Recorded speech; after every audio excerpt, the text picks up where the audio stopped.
नए दिन के आगाज़ के साथ बाजी परवीन आपकी खिदमत में हाजिर है। नाज़रीन कैसी हैं आप? उम्मीद करती हूँ मुझको खैरियत से होंगे।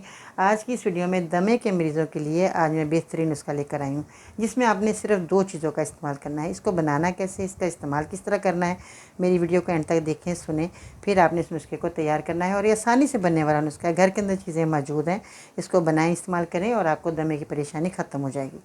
अब आपने क्या करना है कि प्याज लेनी है। प्याज तो हम खानों में इस्तेमाल करते ही हैं। प्याज आप लेकर आएँ और 1 या 2 प्याज आपने लेकर इसको आग पर भून लीजिएगा। जब देखें कि इसका ऊपर वाला छिलका जो है ये जल जाए अच्छे तरीके से, और इसके जो जले हुए छिलके को आपने उतार कर फेंक देना है और प्याज के अंदरूनी हिस्से को खूब पीस लेना आपने अच्छे तरीके से। अब इसके अंदर आपने मिलाना है शहद। शहद खालिस होना बहुत ज़रूरी है, जिसमें हम वज़न शहद मिलाना है।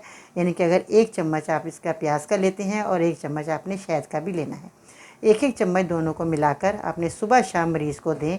इंशाल्लाह पहली ही खुराक से आराम आ जाएगा।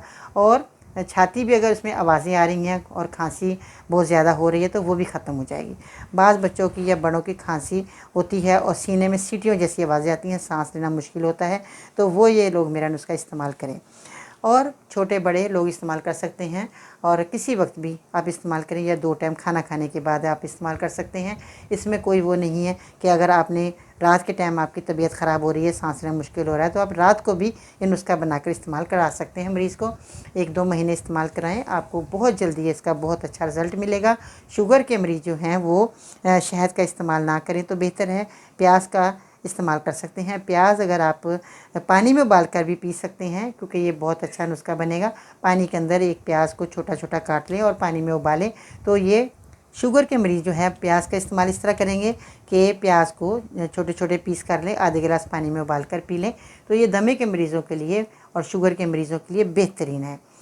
और इसके अलावा जो हाई और ब्लड प्रेशर के मरीज़ हैं वो भी ये मेरा नुस्खा इस्तेमाल कर सकते हैं। दौरान हमल अगर बहुत ज़्यादा दमे की शिकायत हो रही है औरतों को, तो वो भी ये मेरा नुस्खा बनाकर इस्तेमाल कर सकती हैं।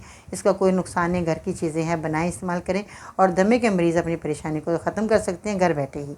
कोई दवाई खाने की ज़रूरत पेश नहीं आएगी अगर मेरा नुस्खा आप 2-3 महीने लगातार इस्तेमाल कर लेते हैं। आई होप कि आपको मेरी वीडियो बहुत पसंद आएगी। लाइक करें, शेयर करें और मेरे चैनल को सब्सक्राइब करना मत भूलिएगा। बेल बटन आइकन को ज़रूर प्रेस कीजिएगा, ताकि इस तरह के घरेलू चीज़ें आप तक पहुंचती रहें और आप फ़ायदा हासिल करते रहें। दुआ में याद रखिएगा। आज के लिए इतना ही। इंशाअल्लाह ज़िंदगी रही तो फिर मिलते हैं नई वीडियो में। तब तक के लिए अल्लाह निगहबान।